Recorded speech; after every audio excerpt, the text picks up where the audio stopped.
Now I have a lot of dodging and burning to do, and before I actually show you, I will show you what dodging and burning does to the image, and then I will actually show you the setup, how I set up my dodge and burn layers, and also we'll talk a little bit of theory because there's just so much that one needs to know to be able to successfully dodge and burn. Just like with frequency separation, but slightly different things, and I want to definitely make sure to share them with you today.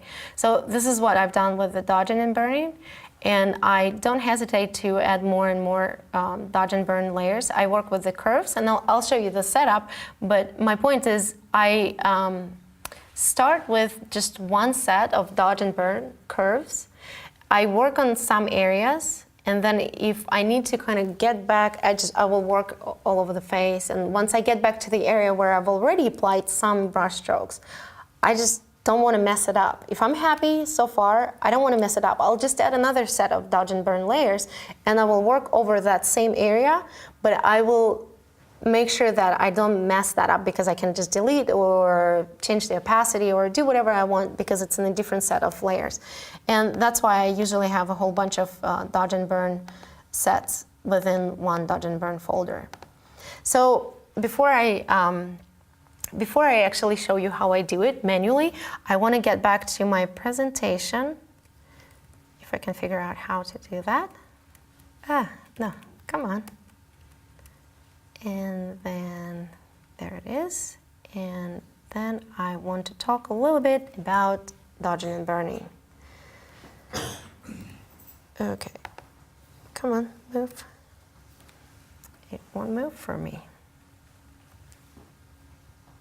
Okay, as long as you guys can see it, I'm not gonna try to force it to move. It's just, no, it doesn't want to move. Okay, this is better. Okay, so definitely check out that link that I've been mentioning before, because there is a link to my 3-part article on f-stoppers that I spent a lot of time creating. So please, if you want to know more about dodging and burning, there is just so much information, not just the technical, but also a lot of things that go beyond that I won't be able to talk about today. In order to understand how to use this technique successfully, you must first understand the basics of rendering light and shadows. This is something that painters learn in the beginning. You know, to be able to draw or paint, you need to know how things work in 2-dimensional art. How we take things that are 3-dimensional and put them on paper or on our blank PSD file and make them look 3-dimensional. Or we take a photo and then add that volume into the photo. So in order to understand that, we must understand how shadows and lights work in 2 dimensions. And then human anatomy is another thing that is absolutely necessary for anyone who wants to do portraits, either photography or retouching, especially retouching, because we tend to change things and we shouldn't be changing when we don't know what in the end looks realistic and what doesn't. So those 2 things that usually when you watch a tutorial on dodge and burn, you won't hear about them, but they're just super important. They're more important than knowing how to set up those curves or whatever layers and how to work with your brushes. Also on that page that I set up, there is a video that I mentioned also yesterday. I just recently created this 12-minute, I think, video where I talk about brushes, how they work, how pen pressure works, and how I turn everything off actually to do my dodging and burning and why. So I've shown a little bit of examples and theory there, so definitely check it out if you want to learn dodging and burning or master dodging and burning. So here I just want to show you, when we look at this sphere here, it looks patchy, right? It doesn't look clean. And if the outlines were a little bit wobbly, then we would know that the surface is just bumpy. Because the outline is perfect, a perfect circle, and we still see those patches, we just feel like it's just a dirty ball, right? But with a little bit of dodging and burning, we can actually make it look smooth and even. The difference between the 2 here is that when the light hits a surface, then it kind of transitions into the shadow slowly, depending on the quality of the light. If it's hard light, then the transition will be rapid. If it's soft light, then transition will be softer and smoother. But everything gets darker evenly. If there are patches or bumps, that's when you start seeing shadows where it's supposed to be bright, but there is a shadow that is caused by that whatever bump or patch of different color or just a different value. So dodge and burn is exactly a technique to remove all those imperfections on the skin, on any surface. And here's what it looks like on the skin.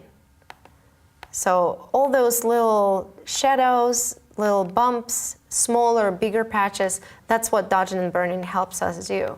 And it's a lot of work, it's hours of work. So this is something that I wanted to mention yesterday, and it seems like it's not very important, but I've heard many times when I ask what's your challenge to master retouching? And some people say patience.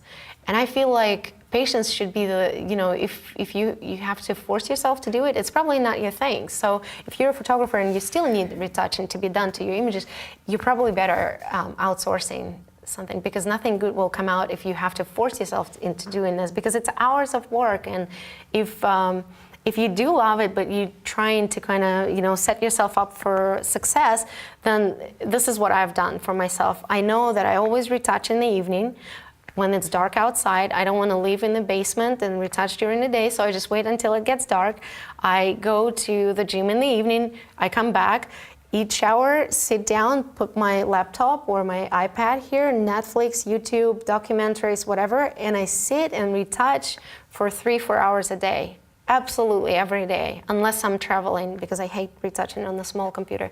But if you set yourself for this, you will be looking forward to that time.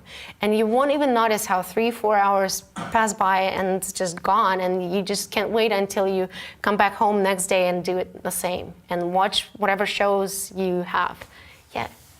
In a typical day's work, how many images would you probably finish? Probably one. Just one? Sometimes not even finished, but in the last month, I've realized that I'm more efficient if I start an image, spend a couple of hours, definitely make breaks. It's amazing how our eyes are tricking us into believing that we are seeing what we're seeing. You walk away for 5 minutes, you come back, and it's almost a completely different image.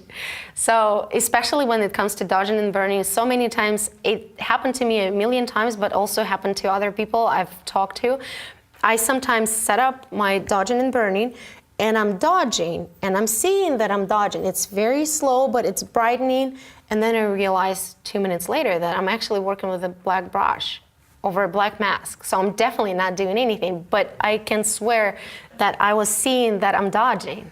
So it's our brain, and actually also this is not about retouching, but I accidentally found Brain Games TV show just recently, and I just love watching it. So any visual artist should actually watch it, because the show talks about how our eyes miscommunicate a lot of stuff to our brain. And so for us visual artists, we need to know that stuff, because we are fooling the viewers, and by knowing how to fool the viewers of our work, how to create those three-dimensional objects in our images, that's our bread.